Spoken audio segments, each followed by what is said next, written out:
ഷാജിയേട്ടൻ നമ്മൾ ശരിക്കും പറഞ്ഞു കഴിഞ്ഞാൽ ക്യാമറമാർ ചെല്ലുമ്പോൾ ഒന്ന് പേടിച്ചിട്ടേ ചെല്ലുള്ളൂ. അതായത് അദ്ദേഹം പറയുന്ന ഷോട്ടുകൾ അത് കോംപ്ലിക്കേറ്റഡ് ആണെന്ന് പുള്ളിക്കും അറിയാം, ചെയ്യുന്ന ആൾക്കും അറിയാൻ പറ്റും. പേഴ്സണലി നമുക്ക് അങ്ങനെ ഒരു സ്നേഹക്കുറവായിട്ടോ സംഭവങ്ങളായിട്ടോ എന്നോട് ഡയറക്റ്റ് പറഞ്ഞിട്ടില്ല. ഇനി പുറത്താരോടും പറഞ്ഞിട്ടുണ്ടോ എനിക്കറിയില്ല. എന്തെങ്കിലും കാരണം കൊണ്ട് ചിലപ്പോൾ പറഞ്ഞേക്കാം. ഞാൻ സിനിമകൾ ചെയ്യും, എന്ന് വെച്ചാൽ എനിക്ക് ഇഷ്ടം അല്ലെങ്കിൽ നമ്മളിങ്ങനെയുള്ള സിനിമ ചെയ്യണം എന്ന് താല്പര്യമുള്ളത് വരെ സിനിമ ചെയ്യാൻ പറ്റും.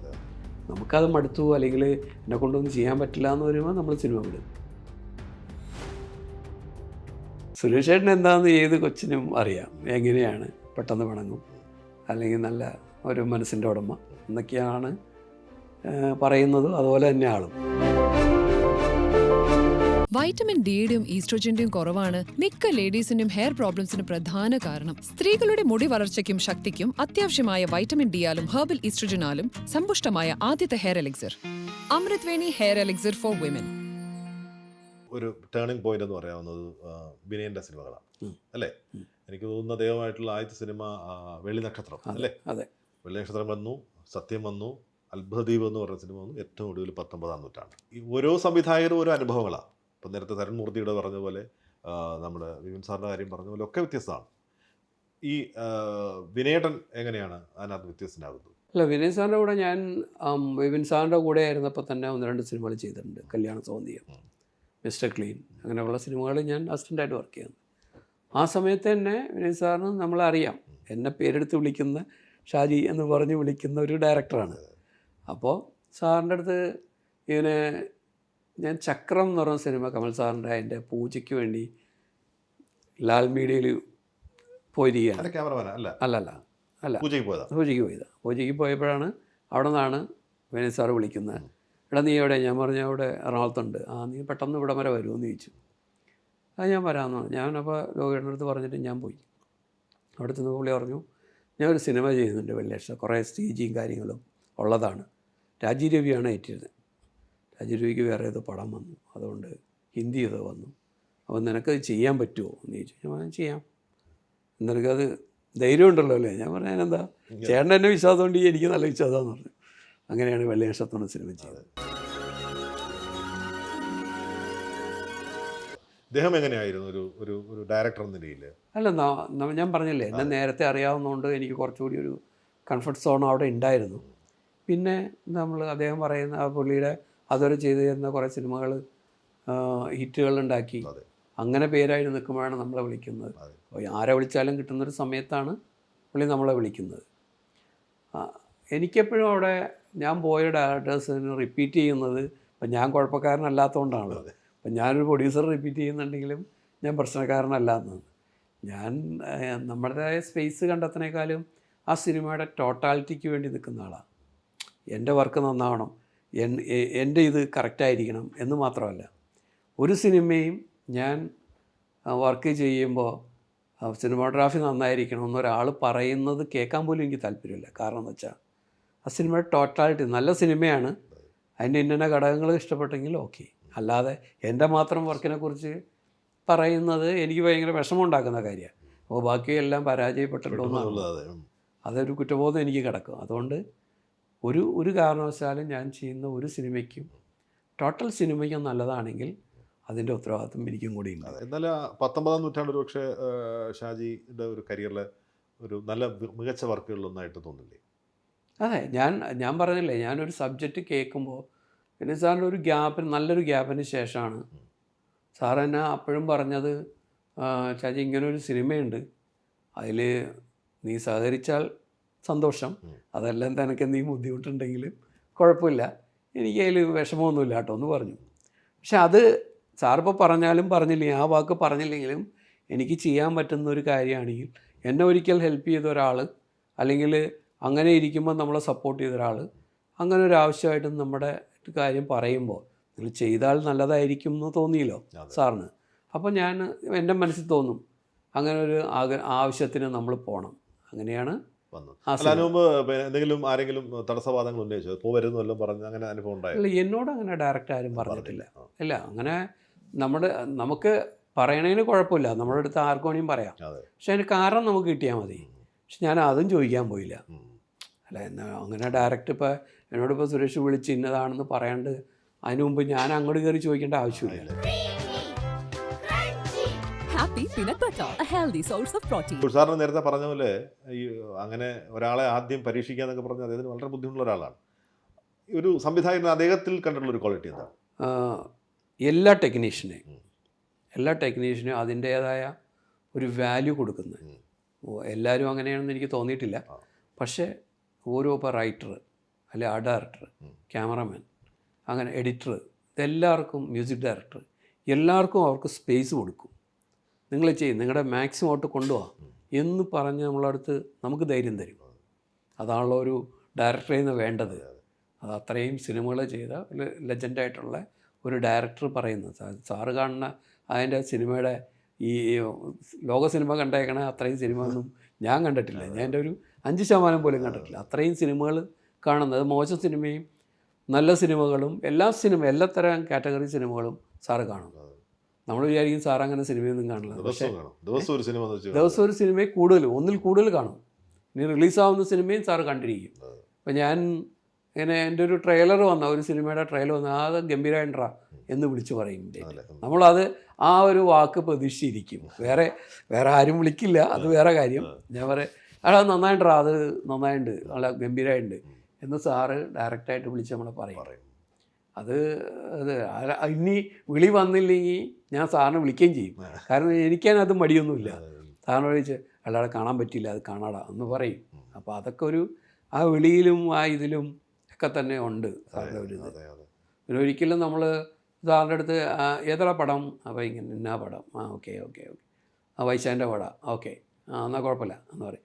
അങ്ങനെ ഒരു ആലോചന വരുമ്പോൾ തന്നെ നമ്മുടെ അടുത്ത് സംസാരിക്കാൻ സാറ് എന്തായാലും അത് അന്വേഷിക്കും.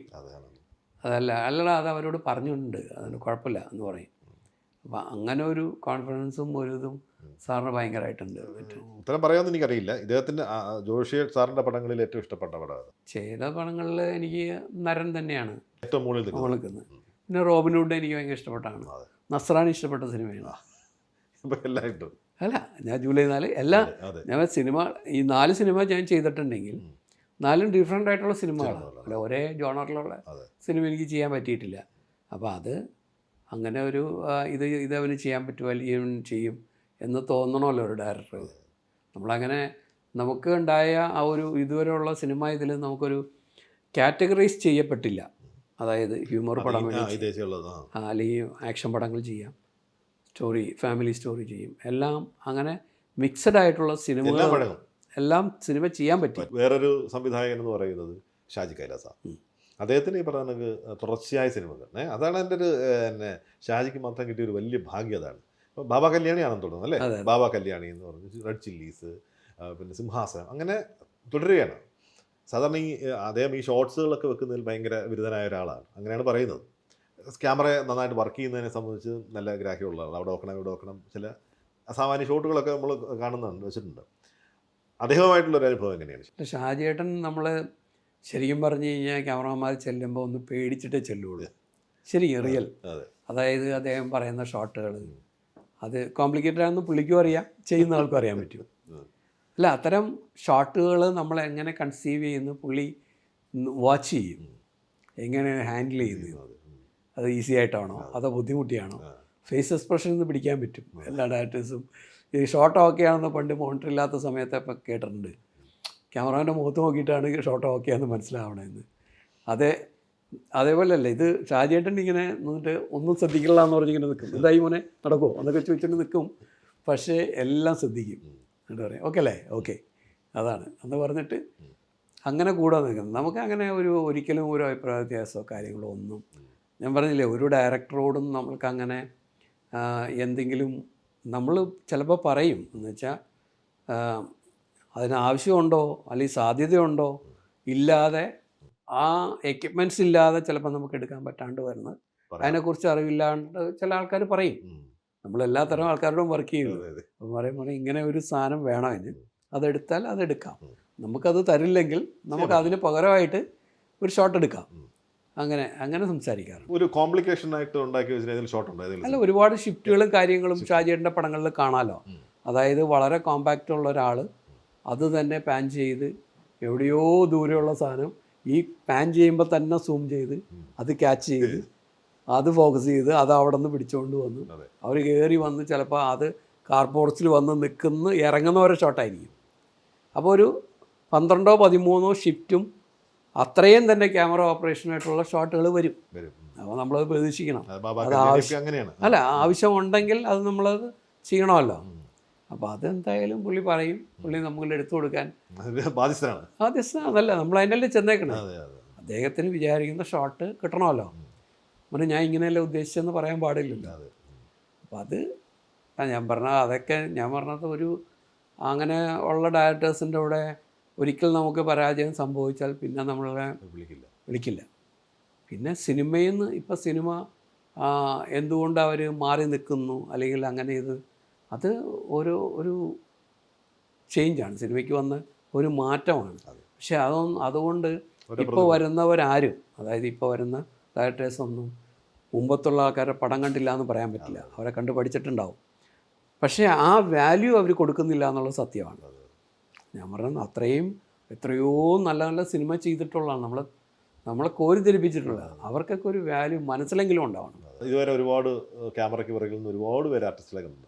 വലിയ ഈ മമ്മൂട്ടി, മോഹൻലാലൊക്കെ ഉള്ള ആരാന്നൊന്നും പറയുന്നത് ഏറ്റവും സുന്ദരനും സുന്ദരി ആരായിരുന്നു? സുന്ദരൻ ഞാൻ പറയുന്നത് എൻ്റെ ഒരു സൗന്ദര്യം ആസ്വാദകനെ സംബന്ധിച്ചോളം എനിക്ക് പറയാനുള്ളത് കാര്യം മമ്മൂക്ക സുന്ദരനാണ്.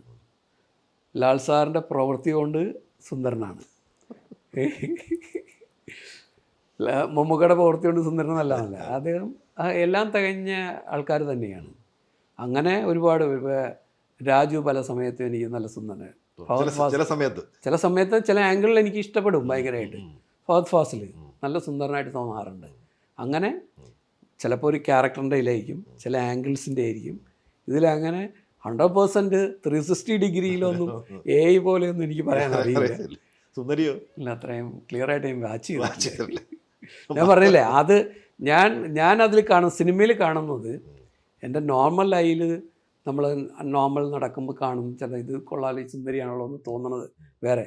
സിനിമയിലെന്ന് പറഞ്ഞാൽ ഇവരുടെ പ്രവൃത്തി കൊണ്ടാണ് സുന്ദരനും സുന്ദരിയാവുന്നത്. സംവിധായകർക്കൊപ്പം മാത്രമല്ല, ആക്ടേഴ്സിനോടൊപ്പം അങ്ങനെ കുറേ സിനിമകൾ. ഇപ്പം മോഹൻലാലിനോടൊപ്പം 6-7 സിനിമ മമ്മൂക്കയോടൊപ്പം ചെയ്തിട്ടുണ്ട്.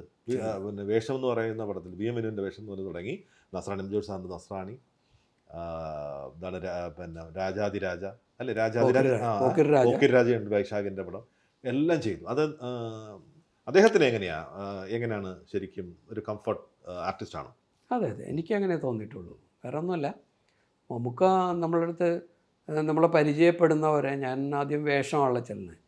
അപ്പോൾ ഞാനങ്ങനെ ഒരുപാട് നേരത്തെയുള്ള പടങ്ങളിലൊന്നും അധികം കണ്ടിട്ടുണ്ട്, പേരൊന്നും അറിയില്ലെങ്കിലും ആളറിയും. പക്ഷേ ഇങ്ങനെ അപ്പോൾ ബിനുവായിട്ട് വർക്ക് ചെയ്യുമ്പോൾ എന്തോ മമ്മൂക്ക വന്നിങ്ങനെ സജഷൻ പറയും നമ്മുടെ അടുത്ത്. അപ്പോൾ നമ്മളിപ്പോൾ നമ്മുടെ ലെഫ്റ്റ് സൈഡിൽ നിന്ന് ഡയറക്ടറും റൈറ്റ് സൈഡിൽ നിന്ന് മമ്മൂക്കയും പറഞ്ഞു കഴിഞ്ഞാൽ നമ്മൾ രണ്ടും കേൾക്കണം. രണ്ടും അതായത് മമ്മൂക്കയ്ക്ക് എക്സ്പീരിയൻസ് അവിടെ നിൽക്കുന്ന വേറെ ആർക്കും ഉണ്ടാവില്ല. പക്ഷെ ഡയറക്ടർക്ക് അങ്ങനെ അയാൾക്കൊരു ഈഗോ തോന്നാനും പാടില്ല. അങ്ങനെ ഒരു സംഭവങ്ങളും ഉണ്ടല്ലോ. അപ്പോൾ അങ്ങനെ വരുമ്പോൾ മമ്മൂക്ക ഇങ്ങനെയാണ് ഡയറക്ടർ, നീ ക്യാമറമാൻ പറഞ്ഞാൽ കേട്ടാൽ അതിന് ഡയറക്ടർ പറയും, നീ ഡയറക്ടർ പറഞ്ഞാൽ കേട്ടാൽ ഇങ്ങനെ രണ്ടുപേരോടും പറയും. അപ്പോൾ അത് നമുക്കൊന്നും ചെയ്യാൻ പറ്റില്ല. പിന്നെ പേഴ്സണലി മമ്മൂക്ക അങ്ങനെ ഒരു സ്നേഹക്കുറവായിട്ടോ സംഭവങ്ങളായിട്ടോ എന്നോട് ഡയറക്ടർ പറഞ്ഞിട്ടില്ല. ഇനി പുറത്താരോടും പറഞ്ഞിട്ടുണ്ടോ എനിക്കറിയില്ല. അറിയാത്ത കാര്യം ഞാൻ പറയില്ല. കാരണം എന്ന് വെച്ച് കഴിഞ്ഞാൽ അങ്ങനെ എന്തെങ്കിലും കാരണം കൊണ്ട് ചിലപ്പോൾ പറഞ്ഞേക്കാം. അതൊന്നും നമുക്ക് പരാതിയില്ല. എപ്പോഴെങ്കിലും ആരുടെയും വഴക്കിട്ടുണ്ടോ ഏതെങ്കിലും സംവിധായകരുടെ? ഇല്ല. നല്ല കുട്ടിയാണ്. അല്ല, അങ്ങനെയല്ല, വഴക്കുണ്ടാക്കാൻ പോകാറില്ല. ഞാൻ നേരത്തെ മുതൽ അങ്ങനെ ഒരു ഞാൻ രാവിലെ ഇറങ്ങണമെന്ന് നമ്മൾ മനസ്സിൽ അല്ലെങ്കിൽ നമുക്ക് വിശ്വാസമുള്ള ഒരു ഇതിൽ നമ്മളാരും വഴക്കുണ്ടാക്കാനല്ല. ചിലപ്പോൾ ലൈറ്റ്സിൽ ആരെങ്കിലുമൊക്കെ ആയിട്ട് എന്തെങ്കിലും ചെറിയ സംഭവം എന്ന് വെച്ച് കഴിഞ്ഞാൽ അങ്ങനെ നമ്മുടെ ഒരു ആവശ്യം. അങ്ങനല്ല, പൊതുവെ സൗമ്യനാണ് ആൾക്കാർ. അല്ല, ഞാൻ സൗമ്യനാണെന്ന് മറ്റുള്ളവർക്ക് തോന്നണതാണ്. അല്ല, അത് എന്താ കാര്യം എന്ന് വെച്ചാൽ ഞാൻ ആവശ്യത്തിന് അങ്ങനെ എനിക്ക് എന്തെങ്കിലും ബുദ്ധിമുട്ടുകളോ അല്ലെങ്കിൽ അത് നടക്കാൻ പാടാത്ത കാര്യമാണെങ്കിൽ മാത്രമേ ഞാൻ റിയാക്ട് ചെയ്യുള്ളൂ, അല്ലെങ്കിൽ ഒരിക്കലും ഞാൻ ചെയ്യില്ല. ഞാനത് ക്ഷമിക്കുകയുള്ളൂ. ഇനി എന്നെ ഡയറക്റ്റ് ഒരാൾ ഞാൻ പറയാത്തൊരു കാര്യം പറഞ്ഞാലും ഞാൻ ചിലപ്പോൾ അയാളത് ദേഷ്യപ്പെടില്ല. കാരണം വെച്ചാൽ അയാളുടെ അറിവില്ലായ്മ കൊണ്ടാണല്ലോ പറഞ്ഞത്. അത് പക്ഷേ പിന്നെ എപ്പോഴെങ്കിലും അയാൾക്ക് മനസ്സിലാവും ഞാൻ ഒരിക്കലും അങ്ങനെ പറയേണ്ടിയിരുന്ന ആളല്ല എന്ന് തോന്നും. അത്തരം നിരാശയാണ് കൊടുക്കാറ്. അല്ലാണ്ട് ഞാൻ ആ സമയത്ത് പ്രതികരിച്ച് അയാളെക്കാളും വലുതാവാൻ ഞാൻ നോക്കാറില്ല. ഇൻഡസ്ട്രിയിലുള്ള പരക്കെ കേൾക്കുന്നതാണ്. വൈശാഖിൻ്റെ ആസ്ഥാന സിനിമാറ്റോഗ്രാഫറാണ് ഷാജി എന്ന് പറയുന്നത്. നിങ്ങൾ നേരത്തെ സൗഹൃദമുള്ളവരാണോ? അല്ല, ഞങ്ങൾ ആ സിനിമയോടുകൂടി, അതായത് പോക്കിരിരാജ അല്ല, അതിനു മുമ്പ് മറ്റേ 2020 നടക്കുമ്പോൾ വൈശാഖ് ജോണിയുടെ കൂടെയും ജോർജ് സാറിൻ്റെ കൂടെ വർക്ക് ചെയ്തിട്ടുള്ളത്. അതിൽ ജോർജ് സാറിൻ്റെ പടം ചെയ്യുമ്പോഴാണ് എന്നെ കണ്ടേക്കുന്നത്. അവൻ്റെ ആദ്യ സിനിമ ചെയ്യാനിരുന്ന പി സുകുമാറായിരുന്നു. സുഖേട്ടനാണ് ആ പടം ചെയ്യുന്നത്, ശരിക്കും പോക്കിരിരാജ. അപ്പോൾ ആ സമയത്ത് കമൽ സാറിൻ്റെ ഏതോ ഒരു സിനിമ വന്നതുകൊണ്ട് ആ സിനിമയ്ക്ക് സുഖേട്ടൻ അങ്ങോട്ട് പോയി. അപ്പോൾ ഞാനും അന്ന് ആശീർവാദിൻ്റെ ഗസ്റ്റ് ഹൗസിൽ അവിടെയുണ്ട്, ഇവർ ഗ്രീൻ പാർക്കിലുണ്ട്, ഇവർ രണ്ടുപേരും. അപ്പോൾ ഫുഡ് കഴിക്കാനൊക്കെ ഇവർ അവിടെ വരുമായിരുന്നു. അപ്പോൾ അങ്ങനെ കാണുന്നു, ഞാൻ ഏതോ പടത്തിൻ്റെ ഗ്രീഡിങ്ങിന് വേണ്ടി അവിടെ ഉണ്ട്. അപ്പോൾ ഒരു ദിവസം രാത്രി ടോമിച്ചൻ വിളിച്ചു, നിങ്ങളവിടെ ഉണ്ടോ എന്ന് ചോദിച്ചു. ഞാൻ ഉണ്ടെന്ന്. അങ്ങനെ വന്നിട്ട് രാത്രി 12 മണി എങ്ങാണ്ടായി. ആ സമയത്ത് ടോമിച്ചൻ പറയണേ, ഇങ്ങനെ ഇവരെ പടം ആ സുഖമായിട്ടായിരുന്ന, ഇപ്പോൾ അവന് വേറെ പടമുണ്ട്, അപ്പോൾ നിനക്ക് ചെയ്യാൻ പറ്റുമോ എന്ന് ഇങ്ങനെ ചോദിച്ചോളി. ചെയ്യാൻ പറ്റും. ഞാൻ പറഞ്ഞു അതിനെന്താടാ, അതിനെന്താ കുഴപ്പമില്ല, ഞാനിപ്പോൾ ഇത് കഴിഞ്ഞാൽ ഞാൻ ഫ്രീ ആവും. ഓക്കെ. അങ്ങനെ ആ രാത്രി സംസാരിക്കുന്നതാണ്. അങ്ങനെയാണ് വൈശാഖായിട്ട് കൊടുത്തത്. പിന്നെ എൻ്റെ സ്ക്രിപ്റ്റ് ഉദയനായിരുന്നു. ഉദയനായിട്ട് നമുക്ക് നേരത്തെ ബന്ധമുണ്ട്. പിന്നെ അതിൻ്റെ ഡീറ്റെയിൽ കാര്യങ്ങൾ അങ്ങനെ സിനിമ ചെയ്തു, വളരെ സക്സസ് ആയാലും നമുക്ക് സന്തോഷം. പിന്നെ അത് കഴിഞ്ഞ് പിന്നെ അടുത്ത് പിന്നെ വൈശാഖ് ചെയ്തത് സീനിയേഴ്സാണ്. മല്ലു സിംഗ് ഉണ്ട്. അല്ല, അങ്ങനെ കണ്ടിന്യൂസ് ആയിട്ടുള്ള സിനിമകൾ. പിന്നെ വൈശാഖിനോട് നമുക്ക് അങ്ങനെയല്ലടാ ഇങ്ങനെയൊന്ന് പറയാം, പിന്നെ എന്തെങ്കിലും സെലക്ട് ചെയ്യുന്നതിൽ എന്തെങ്കിലും ഇതുണ്ടെങ്കിൽ നമ്മൾ അഭിപ്രായം നേരത്തെ പറയും. എടാ ഇത് ഇങ്ങനെ ഒരു ദൂഷ്യമുണ്ട്, നിനക്ക് തരണം ചെയ്യാൻ പറ്റുമെങ്കിൽ ഓക്കെ. നമ്മളല്ലാതെ വേറൊരു ഡയറക്ടറോട് നമ്മൾ അത്ര ധൈര്യമായിട്ട് പറയില്ല. ഇത് നമ്മളൊരു ചെറിയ അനിയനെന്നുള്ള രീതിയിലാണ്, അല്ല ഡയറക്റ്റ് അനിയനല്ല, അത്രയും ഡിഫറൻസിൽ അവനോട് പറയും. മോൺസ്റ്റർ ശരിക്കും ഞാൻ ചെയ്യേണ്ട സിനിമയാണ്, പെട്ടെന്ന് തീരുമാനിച്ചത്. അപ്പോൾ എന്നോട് ഇങ്ങനെ പറഞ്ഞു, ഇങ്ങനെ ഒരു സിനിമ വരുന്നുണ്ട്. അപ്പോൾ ഞാൻ പറഞ്ഞു, എടാ ഇത് ക്ലൈമാക്സ് എല്ലാം ഫിക്സ് ചെയ്തിരിക്കുക 19 നൂറ്റാണ്ട്. അപ്പം നമ്മളെ ഡേറ്റ് എല്ലാം ഫിക്സ് ചെയ്ത് അങ്ങനെ വെച്ചിട്ട് എല്ലാവരെയും ബ്ലോക്ക് ചെയ്തിട്ട് ഒരു സുപ്രഭാതത്തിൽ പെട്ടെന്ന് ഞാൻ മാറാമെന്ന് പറഞ്ഞു. ആ സിനിമ ആ സമയത്ത് നടക്കില്ല പിന്നെ. അപ്പോൾ ഞാൻ വൈശാഖിനോട് പറഞ്ഞു, ഇതാണ്ട പ്രശ്നം, നിങ്ങളൊരു 10 ദിവസം 15 ദിവസം തള്ളി വെച്ചാൽ നമുക്ക് ചെയ്യാം, കുഴപ്പമില്ല. അപ്പോൾ അങ്ങനെ സാറിനോട് സംസാരിച്ചു. അപ്പോൾ അവർക്ക് ഡേറ്റിൻ്റെ കാര്യത്തിൽ പ്രശ്നമുണ്ട്. അങ്ങനെയാണ് ആ സിനിമ മാറിപ്പോയത്. പിന്നെ എന്തോ അടുത്ത സിനിമ വന്നു കഴിഞ്ഞപ്പോൾ ആ സിനിമയും ഇതേപോലെ എന്ന് വെച്ച് കഴിഞ്ഞാൽ പുതിയ പേരുകൾ ചിലപ്പോൾ വന്നിട്ടുണ്ടാവും. അതിലും ഞാൻ പറഞ്ഞു, നീ സിനിമ ചെയ്യ്, എൻ്റെ കാര്യം വിട്ടേരെ. ഞാൻ എന്ന് വെച്ച് കഴിഞ്ഞാൽ നിനക്ക് കിട്ടുന്ന അവസരങ്ങൾ ഒരിക്കലും നീ മിസ്സാക്കരുത് എൻ്റെ പേര് പറഞ്ഞിട്ട്. അങ്ങനെ വാശി പിടിക്കുകയേ വേണ്ട. ഞാൻ സിനിമകൾ ചെയ്യും, എന്ന് വെച്ചാൽ എനിക്ക് ഇഷ്ടം അല്ലെങ്കിൽ നമ്മളിങ്ങനെയുള്ള സിനിമ ചെയ്യണം എന്ന് താല്പര്യമുള്ളത് വരെ സിനിമ ചെയ്യാൻ പറ്റും. നമുക്കത് മടുത്തു അല്ലെങ്കിൽ എന്നെ കൊണ്ടൊന്നും ചെയ്യാൻ പറ്റില്ല എന്ന് വരുമ്പോൾ നമ്മൾ സിനിമ വിടും. അതുകൊണ്ട് നിനക്ക് വരുന്ന സിനിമ നീ ഒരു കാരണവും കണ്ടെത്തണ്ട, അത് മുന്നോട്ട് പോയിക്കൊള്ളാൻ പറഞ്ഞത് അതുകൊണ്ടാണ്. അപ്പോൾ അദ്ദേഹത്തിന് ശാസിക്കാനും അല്പം ഇത് പറയാനും ഒക്കെ ഒരു അധികാരമുള്ള ഒരു ആളാണ്. അതെ, തീർച്ചയായിട്ടും പറയും. ഇനിയിപ്പോൾ അവൻ എന്നെ അറിയിച്ചില്ലെങ്കിൽ തന്നെ ഞാൻ അറിഞ്ഞാലും അവന് വീട്ടിൽ പോയി പറയും. അങ്ങനെ സന്ദർഭം ഉണ്ടായിട്ടുണ്ടോ? ഇല്ല, അതിൻ്റെ ഒന്നും വന്നിട്ടില്ല. എന്താണെന്ന് ഞാൻ വിളിച്ച് ചോദിക്കും, എന്താണെന്ന് ഞാൻ അങ്ങനെ ചെയ്തതെന്ന് ചോദിക്കും. അല്ല അത് ഒരു ഇപ്പോൾ വൈശാഖും ഫാമിലി അല്ലെങ്കിൽ വൈശാഖിൻ്റെ അപ്പനും അമ്മയും അല്ലെങ്കിൽ നീന എല്ലാ ആ ഫാമിലിയായിട്ട് നമുക്ക് അടുപ്പമുണ്ട്. അതെ അതെ, അതുകൊണ്ടാണല്ലോ ഇവിടെ ഇങ്ങനെ ഞങ്ങൾ ആരും അറിയാതെ ഒരു വീട് വെച്ച് മാറിയപ്പോഴും ഞങ്ങളെ ആരെയും പാലുകാച്ചിന് ക്ഷണിക്കാതെ വൈശാഖിനെയും ഉദയനെയും മാത്രം വിളിച്ചു. അങ്ങനെയല്ല അത് ഞങ്ങൾ ഒന്ന് ചെയ്യൽ. അത് ശരിക്കും പിള്ളേരൊക്കെ പഠിക്കുന്നത് അവിടെയാണ്, പെരുമ്പാവൂർ ശരിക്കും അങ്കമാലിയിലാണ്. അപ്പോൾ ഓരോ ശനിയും ഞായറും ഒക്കെ ഇവിടെ വരാം, അങ്ങനെ പിന്നെ ഞായറാഴ്ച വൈകിട്ട് പോകാമെന്നൊക്കെ വെച്ച് പ്ലാൻ ചെയ്തതാണ്. അപ്പോഴാണ് ഈ വൈഫിൻ്റെ ഈ അസുഖവും കാര്യങ്ങളൊക്കെ ആയി ഇതങ്ങ് ഉപേക്ഷിച്ച് വെച്ചു. പിന്നെ ഒരു 6-7 വർഷത്തിന് ശേഷമാണ് പിന്നെ ഇത് ഒന്ന് ടച്ച് ചെയ്യുന്നത് തന്നെ. അതുവരെ അപ്പോൾ അങ്ങനെ അത് നിർത്തി വെച്ചത് അതുകൊണ്ടാണ്, അല്ലാതെ ആരെ അറിയിക്കാതെ ഇതൊന്നും. ഞങ്ങളൊരു സ്ഥലത്ത് സെറ്റിലാവാന്നുള്ളൊരു പരിപാടി ഉണ്ടായിരുന്നു. എന്ന് വെച്ചാൽ അടുത്തടുത്താണെങ്കിൽ ഡെയിലി കാണാം, അല്ലെങ്കിൽ ഒരാഴ്ചയിലെങ്കിലും കാണാമല്ലോ. അപ്പോൾ ഇവിടെ തന്നെ അടുത്ത് തന്നെയാണ് തൊട്ടടുത്താണ്. തൊട്ടടുത്ത് തന്നെയാണ് തൊട്ടടുത്താണ് താമസിക്കുന്നത്. അപ്പോൾ നമ്മൾ വിളിച്ചല്ല അപ്പോൾ അത് വിളിയേക്കുന്ന സ്ഥലത്താണ്. വിളിയേക്കുന്നത്. ആ സൗഹൃദം അങ്ങനെ തന്നെ മുന്നോട്ട് പോട്ടെ. അതെ, നൈറ്റ് സിനിമ ചെയ്താലും ഇല്ലെങ്കിലും അതെ ആ സൗഹൃദം ഉണ്ടാവും. അതെപ്പോഴും ഞാൻ പറഞ്ഞേ, അങ്ങനെ നമ്മളൊരു സിനിമ ഒരാൾ വിളിച്ചില്ല, അല്ലെങ്കിൽ ഒരു സിനിമ ഒരാൾക്ക് തരാൻ പറ്റിയില്ല, ചിലപ്പോൾ നമുക്ക് വരുന്ന പ്രൊഡ്യൂസർക്ക് പേഴ്സണലി ഒരാളെ വെക്കണമെന്നുണ്ടാവും, അല്ലെങ്കിൽ ഡയറക്ടർക്ക്, അല്ലെങ്കിൽ വേറെ ഏതെങ്കിലും സെക്ഷൻ ആൾക്കാർ, ഒരു ആർട്ടിസ്റ്റിന്, ഒരു ഹീറോയ്ക്ക് ഇന്ന ആളെ വെക്കണമെന്ന് ചിലപ്പോൾ പറഞ്ഞേക്കാം.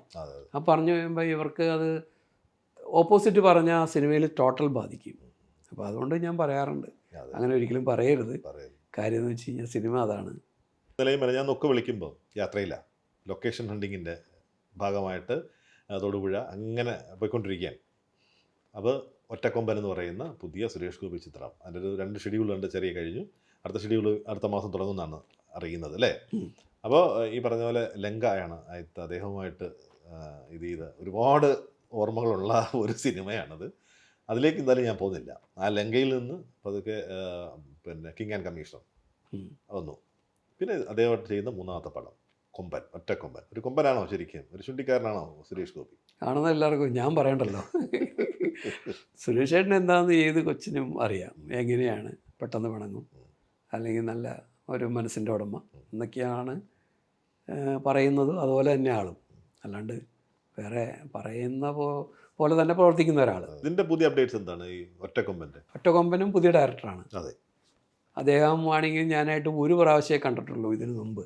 എന്ന് വെച്ച് കഴിഞ്ഞാൽ മാത്യൂസ് ഞാനൊരു ക്ലാഷ് ജോണിയുടെ ഒരു പടം ചെയ്യാൻ പോകുമ്പോൾ അവിടെ അസിസ്റ്റൻ്റായിട്ട് ഉണ്ടായിരുന്നു. പക്ഷെ ഞാൻ മാത്യൂസിനെ കണ്ടിട്ടില്ല, മാത്യു എന്നെ കണ്ടു. ഞാൻ ശ്രദ്ധിക്കപ്പെട്ടിട്ടില്ല ആ സമയത്ത്. എന്നുവെച്ചാൽ മെയിൻ ഇതിലല്ലായിരുന്നു, അന്ന് എന്നെ കണ്ടു എന്നാണ് പറയണേ. പുള്ളി അങ്ങനെ പടം ചെയ്യുമ്പോൾ ആദ്യം എന്നെ കോണ്ടാക്ട് ചെയ്യുന്നത് തന്നെയാണ്. ആദ്യമായിട്ട് ഒരു പ്രൊഡക്ഷൻ്റെ അല്ലെങ്കിൽ ഇങ്ങനെ ഒരു സിനിമ ചെയ്യാൻ പോകണമെന്ന് പറയുമ്പോൾ ആദ്യം സംസാരിക്കണം എന്നോട്. പിന്നെ പുള്ളി ടോമിച്ചൻ മുളവാടത്തിൻ്റെ അടുത്ത് പോയി. അവിടെ ചെന്നപ്പോഴും ടോമിച്ചൻ്റെ 3 സിനിമകൾ ഇതിനു മുമ്പ് ഞാൻ ചെയ്തിട്ടുണ്ട്. അപ്പോൾ അദ്ദേഹത്തിനും കംഫർട്ടായിട്ടുള്ള ഒരു ക്യാമറമാനാണ് ഞാൻ. അപ്പോൾ പുള്ളി പറഞ്ഞു പുള്ളി വെച്ചോളൂ എന്ന് പറഞ്ഞിട്ടാണ് അങ്ങനെ ഒരു നീക്കത്തിലേക്ക് വരുന്നത്. പിന്നെയാണത് ഗോകുലമാകുന്നു. പിന്നെ ഗോപാൽ സാറായിട്ട് പിന്നെ കഴിഞ്ഞൊരു പടത്തിന് ആ ബന്ധമുള്ളത്. അതെ, അപ്പോൾ എന്തായാലും ഒരു സിനിമയെക്കുറിച്ച് ആലോചിക്കുമ്പോൾ അവർ നമ്മുടെ പേരുകൾ പറയാറുണ്ട്. അപ്പോൾ ഗോപാൽ സാറ്, മൂർത്തി, അല്ലെങ്കിൽ അവരുടെ എല്ലാ സലീഷ്, അവരുടെ മക്കളായാലും എല്ലാവരും ഷെഡ്യൂളാണോ തീരുന്നത്? വലിയ ഷെഡ്യൂൾ ഇതായിരിക്കും ഇത് ഇനി വരുന്നത്. അപ്പം എന്നാണ് തുടങ്ങുന്നത്? 5-ാം തീയതി തുടങ്ങും, ഏപ്രിൽ 5 തുടങ്ങും. അതിലാണ് സുരേഷ് ചേട്ടൻ 7-ാം തീയതി ജോയിൻ ചെയ്യും. ഒരു നല്ല നീണ്ട ഷെഡ്യൂളുണ്ട്. ആ പുള്ളി 2 മാസമുണ്ട്. കേന്ദ്രമന്ത്രിയുടെ അഹങ്കാരമൊക്കെ ഉണ്ടോ അദ്ദേഹത്തിന്? ഇല്ല, ഞങ്ങൾ കേന്ദ്രമന്ത്രിയായിട്ട് കണ്ടിട്ടില്ല. ഞങ്ങൾ ഒറ്റക്കൊമ്പനായിട്ട് തന്നെ കണ്ടത്. അതുകൊണ്ട്